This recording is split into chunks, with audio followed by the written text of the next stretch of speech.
Hi friends, പുതിയൊരു വീഡിയോയിലേക്ക് എല്ലാവർക്കും സ്വാഗതം. അങ്ങനെ ശ്രീനിസാറിൻ്റെ അടുത്തേക്ക് വിക്രം വരികയാണ്. വിക്രം, എന്താ എന്താ നീ വന്നതെന്ന് ചോദിക്കുകയാണേ. അത് പിന്നെ അവള് ശ്രീനിസാറിനോട് അങ്ങനെയൊക്കെ പെരുമാറിയില്ലേ, അച്ഛനും രണ്ടുപേരും കൂടിയിട്ട് ശ്രീനിസാറിനെ അപമാനിച്ചില്ലേ, അതിന് ഞാൻ മാപ്പ് ചോദിക്കുന്നു എന്നൊക്കെ പറയുകയാണേ. അപ്പോൾ ശ്രീനിസാർ പറയും, എന്ത് അപമാനിച്ചെന്നാണ് നീ പറയുന്നത്? അവർക്ക് പറയാനുള്ളത് അവർ പറഞ്ഞാൽ എന്താ തെറ്റ്? നീ എന്തിനാണ് അതിൻ്റെ ഇടയിൽ കയറിയിട്ട് ഓരോ കാര്യങ്ങൾ സംസാരിക്കാൻ പോയത്? വേദ ഈ വീട്ടിൽ വന്ന് എന്നോട് പറഞ്ഞ കാര്യങ്ങളൊക്കെ അത് ശരിയായിട്ടുള്ള കാര്യങ്ങളൊക്കെ തന്നെയാണ്. രാജേട്ടൻ എന്നോട് വന്ന് പറഞ്ഞതുകൊണ്ടാണ് എനിക്ക് കറക്റ്റ് സമയത്തിന് അവിടെ എത്താൻ പറ്റിയത്. അല്ലെങ്കിൽ നീ ആ കുട്ടീനെ അടിച്ചോടിച്ചേനില്ലേ വീട്ടിൽ നിന്ന് ഇല്ലേ എന്ന് ചോദിക്കുകയാണ്. അത് അവൾ ആ രീതിയിലല്ലേ സംസാരിച്ചത്. അതിനൊരു കുഴപ്പമില്ല. എന്തായാലും നീ നന്നാവണമെന്ന് ഏറ്റവും കൂടുതൽ ആഗ്രഹിക്കുന്ന ഒരാളാണ് വേദ. അപ്പോൾ ഞാൻ ശ്രീസാറിനെയും കൂടിയിട്ട് അകറ്റിയിട്ട് ഒരു നന്മ അവൾ എനിക്ക് കാട്ടിത്തരണ്ട എന്ന് പറയുകയാണെ. നമ്മൾ ഒരിക്കലും പിരിയില്ല വിക്രം, പിരിയൂല. പക്ഷേ ഒരു കാര്യം ഞാൻ പറയാം, നീ നന്നാവണം, നീ നല്ലൊരു മനുഷ്യനായി മാറണം, നീ ഒരു കുടുംബസ്ഥനായി മാറണം, നല്ലൊരു ജോലി, നല്ലൊരു ജീവിതം, ഇതൊക്കെ തന്നെയാണ് വേദ ആഗ്രഹിക്കുന്നത്. അത് ഏതൊരു പെൺകുട്ടി ആഗ്രഹിക്കുന്നതാണ്. അപ്പോൾ പിന്നെ നീ അത് സമ്മതിച്ചു കൊടുത്തില്ലെങ്കിൽ അതെങ്ങനെ ശരിയാവാം? ഞാനും നീയും പിരിയണമെന്ന് ആഗ്രഹിക്കുന്നത് അതുകൊണ്ടാണ്, അല്ലാതെ വേറൊന്നും കൊണ്ടല്ല എന്നൊക്കെ പറയും. അപ്പോൾ വിക്രം പറയുന്നുണ്ട്, എന്തൊക്കെ തന്നെയായാലും ഞാനും ശ്രീനിസാറും തമ്മിൽ പിരിഞ്ഞിട്ട് കിട്ടുന്ന ഒരു കാര്യം എനിക്ക് വേണ്ട, അവൾക്കത് ചെയ്യാൻ നടക്കുകയില്ല എന്നൊക്കെ പറയണം. അപ്പോൾ ശ്രീനിസാർ വന്നിട്ട് പറയും, നമ്മൾ പിരിയുന്നില്ലല്ലോ എന്ന് പറയും. അപ്പോൾ ശ്രീനിസാറൊന്നും മിണ്ടാതിരുന്നേ.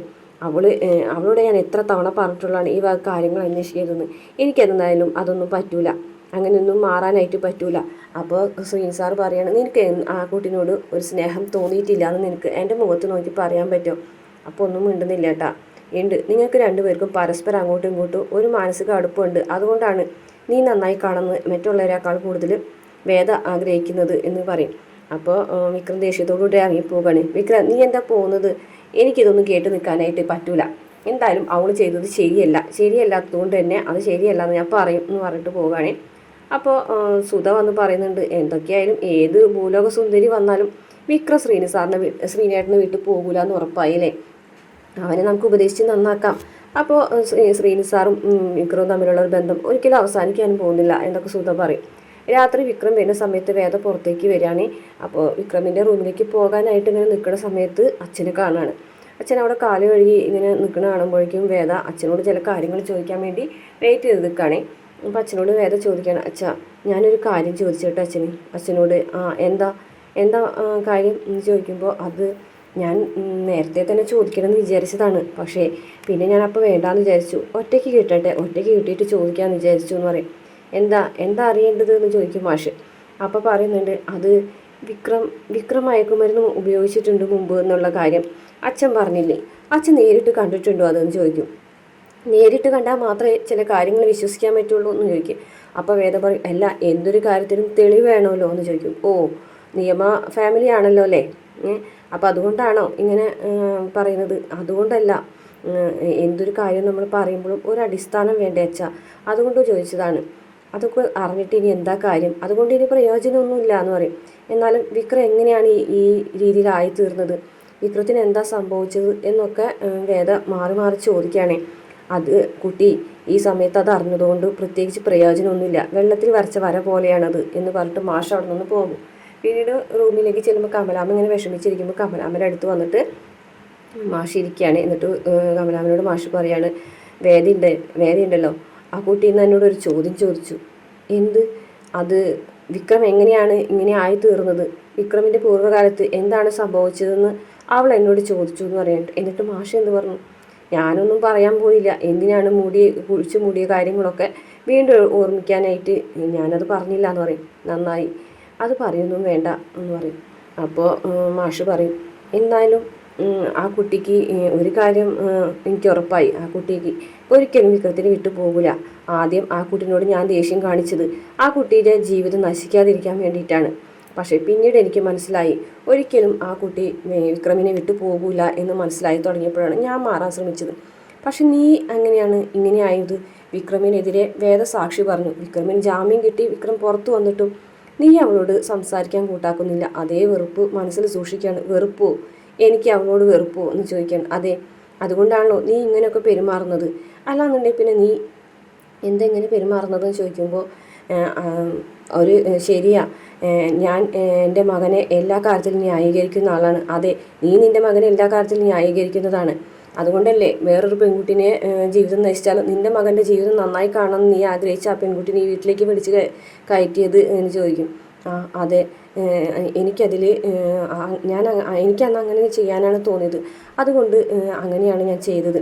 പിന്നെ ഒരമ്മയുടെ മനസ്സിലാക്കാനായിട്ട് ഒരമ്മയ്ക്ക് കഴിയും.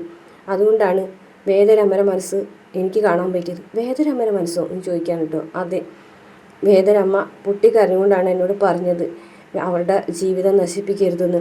വിക്രമിൻ്റെ കൂടെ കൂടി ജീവിച്ചു തുടങ്ങിയിട്ടുണ്ടെങ്കിൽ വിക്രം വേദര ജീവിതം നശിപ്പിക്കും, വേദര ജീവിതം ഇല്ലാതാവും. അതുകൊണ്ടാണ് ഞാൻ വിക്രമിൻ്റെ ജീവിതത്തിൽ നിന്ന് വേദന ഒഴിവാക്കാനായിട്ട് ശ്രമിച്ചുകൊണ്ടിരിക്കുന്നത് എന്ന് പറയും. കമല എന്ന് പറഞ്ഞിട്ട് മാഷ് വിളിക്കുകയാണ് കേട്ടോ. അതെ അതെ, അതുകൊണ്ടാണ് ഞാനങ്ങനെ പറഞ്ഞതെന്നൊക്കെ പറയും കേട്ടോ. അന്നേരം നിന്നോട് ഞാൻ വേറൊരു കാര്യം പറയാം. അന്ന് വിക്രമിനെതിരെ സാക്ഷി പറഞ്ഞത് വേദ എന്തുകൊണ്ടാണെന്ന് നിനക്കറിയുമെന്ന് ചോദിച്ചിട്ട് ആ കാര്യങ്ങളൊക്കെ പറയാൻ കേട്ടോ. വിക്രമ് ജയിലിലാവാൻ വേണ്ടിയിട്ട് വേദ അങ്ങനെയൊക്കെ ചെയ്തത് വിക്രമിനെ നന്നാക്കാൻ വേണ്ടിയിട്ടും വിക്രമിനെ നല്ലൊരു ജീവിതം ഉണ്ടാക്കാൻ വേണ്ടിയിട്ടാണെന്ന് അറിഞ്ഞപ്പോൾ കമലാമ്മയ്ക്ക് ആകെ സങ്കടമാവാണ് കേട്ടോ. അപ്പോൾ കമലാമ്മ പറയുന്നുണ്ട്, കമലാമ്മല്ല മാഷ് പറയാണ്, ഇന്ന് നിന്നേക്കാൾ കൂടുതൽ വിക്രം നന്നായി ജീവിക്കണമെന്നും വിക്രം നല്ലവനായി മാറണമെന്നും ആഗ്രഹിക്കുന്നത് ആ കുട്ടിയാണ് കമല. പക്ഷേ അത് നിൻ്റെ മകന് മനസ്സിലാവുന്നില്ല എന്ന് മാത്രമേ ഉള്ളൂ എന്ന് പറയും കേട്ടോ. ഇത് കേട്ടിട്ട് മാഷല്ല കമലാമ്മ പൊട്ടിക്കരഞ്ഞുകൊണ്ട് മാഷെ കെട്ടിപ്പിടിച്ച് കരയാണ് കേട്ടോ. അങ്ങനെ അത് കഴിഞ്ഞ ശേഷം പിന്നീട് നമ്മളെ വിശ്വൻ ഇങ്ങനെ ആലോചിക്കുകയാണ് കേട്ടോ. എന്നാലും ഇന്ന് വേദ പറഞ്ഞത് കുറേ കാര്യങ്ങളൊക്കെ ശരി തന്നെയാണ്. ആ സാറിനായിട്ടുള്ള കൂട്ട് വിക്രം വിടുകയാണെന്നുണ്ടെങ്കിൽ മാത്രമേ വിക്രം നല്ലൊരു മനുഷ്യനായി മാറുള്ളൂ എന്ന് പറയും. അപ്പോൾ ശ്രീജ വന്ന് പറയും അത് വിക്രം സമ്മതിക്കില്ലല്ലോ എന്ന് പറയും കേട്ടോ. എന്തായാലും അത് വേദ പറഞ്ഞത് കറക്റ്റായിട്ടുള്ള കാര്യം തന്നെയാണ്. അതിലൊരു മുൻകൈ ആരെങ്കിലും എടുത്തേ പറ്റൂ എന്നൊക്കെ വിശ്വൻ ഇങ്ങനെ പറയുകയാണെ. പക്ഷേ ഇപ്പോഴത്തെ സാഹചര്യം അങ്ങനെയല്ലല്ലോ. അമ്മ പോലും വേദയോട് വളരെ മോശമായിട്ടല്ലേ പെരുമാറുന്നത്. അമ്മയ്ക്ക് മനസ്സിൽ എന്തോ ദേഷ്യമുള്ളത് പോലെയാണ് പെരുമാറുന്നത്. പക്ഷേ അമ്മയ്ക്ക് ദേഷ്യമൊന്നുമില്ല. അപ്പോൾ വിശ്വൻ പറയുന്നുണ്ട്, അമ്മ എന്തുകൊണ്ടായിരിക്കും അങ്ങനെ വേദനയോട് പെരുമാറുന്നത് എന്ന് ചോദിക്കുകയാണേ. അതെനിക്കറിയില്ല, പക്ഷെ അമ്മയ്ക്ക് ദേഷ്യമൊന്നുമില്ല എന്ന് പറയും. അതെങ്ങനെ നിനക്കറിയാം? അമ്മയുടെ മുഖം കണ്ടാൽ തന്നെ അറിഞ്ഞൂടെ? അമ്മ വേദന ഇടയ്ക്കിടയ്ക്ക് നോക്കുന്നത് ഞാൻ കാണുന്നുണ്ട്. വേദന വഴക്ക് പറയുന്നുണ്ടെങ്കിലും കുറ്റപ്പെടുത്തുന്നുണ്ടെങ്കിലും അമ്മയുടെ മുഖത്ത് ദേഷ്യമൊന്നുമില്ല, വിഷമാണുള്ളത്. പിന്നെ ഞാനും അമ്മയും വേദയും കൂടി ഉണ്ടായിരുന്ന ഒരു സമയത്ത് സ്നേഹിച്ച് ജീവിച്ചിരുന്ന സമയം എന്തു രസമായിരുന്നു. നന്ദിനി കളത്തിന് പുറത്താണെങ്കിലും കുഴപ്പമില്ല എന്ന് പറയും കേട്ടോ. അത് പറയും, എന്തായാലും വേദ വിക്രമിനെ കുറിച്ച് കുറേ കാര്യങ്ങളൊക്കെ എന്നോട് ചോദിച്ചിട്ടുണ്ട്. ഇനി അവളത് ചോദിക്കുകയാണെങ്കിൽ ഞാൻ പറയും. അമ്മേനെ വഴക്ക് പറയുകയാണെങ്കിൽ എൻ്റെ കൂടെ നിന്നേക്കണേന്ന് പറയുമ്പോൾ നിൻ്റെ കൂടെ ഞാൻ നിൽക്കുമെന്നൊക്കെ പറയുകയാണേ. അതിന് ശേഷം പിന്നീട് വിക്രം ഇങ്ങനെ ഫോൺ നോക്കിയിരിക്കുന്ന സമയത്ത് അവിടേക്ക് കമലാമ്മ വരികയാണ്. കമലാമ്മനെ കാണുമ്പോൾ തന്നെ വിക്രം ചാടി എഴുന്നേറ്റിരിക്കുന്നുണ്ട്. അപ്പോൾ കമലാമ്മ ചോദിക്കുകയാണ്, നീ എന്തിനാണെന്ന് വേദയോട് അങ്ങനെയൊക്കെ പെരുമാറിയത് എന്ന് ചോദിക്കുമ്പോൾ ഒന്നും മുടില്ല. എടാ പറയ്, നീ എന്തിനാണ് വേദയുടെ താലി വലിച്ച് പൊട്ടിക്കാൻ ശ്രമിച്ചത്? അത് ശ്രീനിസാറിനോട് അവൾ അങ്ങനെയൊക്കെ പെരുമാറിയതുകൊണ്ടാണെന്ന് പറയുമ്പോഴേക്കും ഒറ്റ അടിക്കാണ് കേട്ടോ കവളത്ത്. എന്നിട്ട് പറയുന്നുണ്ട്, നിൻ്റെ ശ്രീനിസാറിനോട് ഇനി മുതൽ ഞാനും അങ്ങനെ തന്നെ പെരുമാറാൻ പോവുക. അപ്പോൾ നീ എന്നെ എന്ത് ചെയ്യും? ഈ വീട്ടിൽ നിന്ന് ഇറക്കുമോ എന്ന് ചോദിക്കുകയാണ് കേട്ടോ. പറയടാ, നീ എന്നെ ഈ വീട്ടിൽ നിന്ന് അടിച്ചിറക്കുമെന്ന്. അവൻ്റെ ഒരു ശ്രീനിസാറ്, നിൻ്റെ എല്ലാ കാര്യങ്ങൾക്കും കൂട്ടു നിന്നിട്ടുള്ള ആളാണ് ഞാൻ. പക്ഷേ ഈ കാര്യത്തിന് ഞാൻ കൂട്ടു നിൽക്കില്ല. ഇനി മുതൽ വേദയോട് നീ ഈ രീതിയിലാണ് പെരുമാറുന്നതെന്നുണ്ടെങ്കിലും അല്ലെങ്കിൽ നീ ഈ രീതിയിലാണ് അവളോട് പെരുമാറാൻ തീരുമാനിച്ചിരിക്കുന്നതെങ്കിലും അതൊക്കെ ന്യായീകരിക്കാൻ നിൻ്റെ അമ്മ കൂടെ ഉണ്ടാവുമെന്ന് നീ വിചാരിക്കേണ്ടെന്ന് പറയുകയാണേ. എന്നിട്ട് കമലാമ്മനെ ദേഷ്യത്തോട് കൂടിയിട്ട് നോക്കുകയാണ് കേട്ടോ. അപ്പോൾ വിക്രം ഒന്നും മിണ്ടാതെ തല കുമ്പിട്ട് അതൊക്കെ കേട്ടുകൊണ്ടിരിക്കുകയാണ്. നീ എന്തൊന്നും പറയാത്തത്? വേദനയോട് നീ ഇങ്ങനെ പെരുമാറേണ്ട കാര്യം എന്താണെന്ന് പറയും. അപ്പോൾ വിക്രം ഒന്നും മിണ്ടാണ്ടിരിക്കുമ്പോൾ കമലാമ്മ പറയണം കേട്ടോ. കമലാമ്മ ഇങ്ങനെ പറഞ്ഞു പോകുന്നുണ്ട്, ഇനി അങ്ങനെ വേദന കുറ്റപ്പെടുത്തിയിട്ടുണ്ടെങ്കിൽ അത് കാണാൻ ഞാൻ ഉണ്ടായിരിക്കില്ല എന്നൊക്കെ പറഞ്ഞിട്ട് എഴുന്നേറ്റ് പോകുമ്പോൾ വിക്രം വിളിക്കുകയാണ് കേട്ടോ. അമ്മ ഒന്ന് നിന്നേ, അമ്മ പറഞ്ഞു കഴിഞ്ഞിട്ടുണ്ടെങ്കിൽ എനിക്കും ചിലതൊക്കെ ചോദിക്കാനുണ്ടെന്ന് പറയും. അപ്പോൾ കമലാമ്മ അവിടെ നിൽക്കും കേട്ടോ. അമ്മ വേദയെ ഇപ്പം ന്യായീകരിച്ച് സംസാരിക്കുന്നുണ്ടല്ലോ.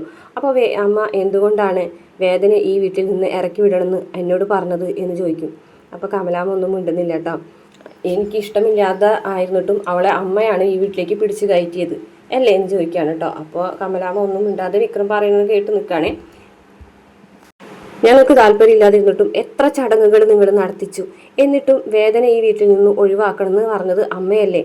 അപ്പോൾ വേദന ഈ വീട്ടിൽ നിന്ന് ഒഴിവാക്കി അവളെ വീട്ടിൽ കൊണ്ടുപോയി ഞാൻ നിർത്തുന്നതിന് അമ്മയ്ക്ക് കുഴപ്പമൊന്നുമില്ല. പക്ഷേ അവളെ താലി വലിച്ചു പൊട്ടിക്കുന്നതിന് അമ്മയ്ക്ക് പ്രശ്നമാണല്ലേ. അവൾ വീട്ടിൽ നിന്നാലും ഇവിടെ നിന്നാലും താലി ഇല്ലെങ്കിൽ പ്രശ്നം എന്താണെന്നൊക്കെ ചോദിക്കുകയാണ്. അപ്പോൾ വിക്രം പറയുന്നുണ്ട്, എനിക്കതറിയണം, എന്തായാലും അമ്മ അങ്ങനെ ഒരു തീരുമാനം എടുത്തിട്ടുണ്ടെങ്കിൽ അതിൻ്റെ പിന്നിൽ വലിയൊരു കാരണമുണ്ട് എന്ന് എനിക്കറിയാം എന്ന് പറയുന്നത് കാണിച്ചുകൊണ്ട് ഇന്നത്തെ എപ്പിസോഡ് അവസാനിക്കാൻ കേട്ടോ. നാളത്തെ പ്രമോ കാണിച്ചതിൽ വലിയ കുഴപ്പമൊന്നുമില്ല കേട്ടോ. വിക്രമിൻ്റെ റൂമിലേക്ക് വേദ വരുന്നുണ്ട്, രണ്ടുപേരും കൂടി പഴയതുപോലെ ഇടിയടിയൊക്കെ ആവുന്നുണ്ട്. അപ്പോൾ നിന്നെ ഞാൻ ഭാര്യയായിട്ട് അംഗീകരിച്ചിട്ടില്ല എന്ന് പറയുമ്പോൾ വേദ പറയുന്നുണ്ട്, അതെനിക്ക് നന്നായിട്ട് അറിയാം, അതുകൊണ്ടല്ലേ നിങ്ങൾ ആ കട്ടിലും ഞാൻ താഴെയും കിടക്കുന്നത്. അല്ലെങ്കിൽ എന്ത് സംഭവിക്കും ചോദിക്കുകയാണ്. അല്ലെങ്കിൽ എന്ത് സംഭവിക്കും എന്നറിയാത്തൊരു മണ്ടൻ എന്നൊക്കെ പറയാണ് കേട്ടോ. പിന്നെ വേദന കെടുക്കുമ്പോൾ വേദന ചവിട്ടാൻ പോകുന്നതും രണ്ടുപേരും പരസ്പരം അങ്ങോട്ടും ഇങ്ങോട്ടും ഇടയ്ക്കിടയ്ക്ക് നോക്കുന്നതൊക്കെ ആയിട്ട് പ്രമോല് കാണിക്കുന്നുണ്ട്. അപ്പോൾ ആ പിണക്കങ്ങളൊക്കെ മാറിയിട്ടുണ്ട്. അപ്പോൾ ഇത്രയാണ് ഇന്നത്തെ എപ്പിസോഡിൽ പ്രമോലുള്ളത്. വീഡിയോ ഇഷ്ടപ്പെട്ടാൽ മറക്കാതെ നമ്മുടെ ചാനൽ ഒന്ന് സബ്സ്ക്രൈബ് ചെയ്ത് സപ്പോർട്ട് ചെയ്യണം കേട്ടോ.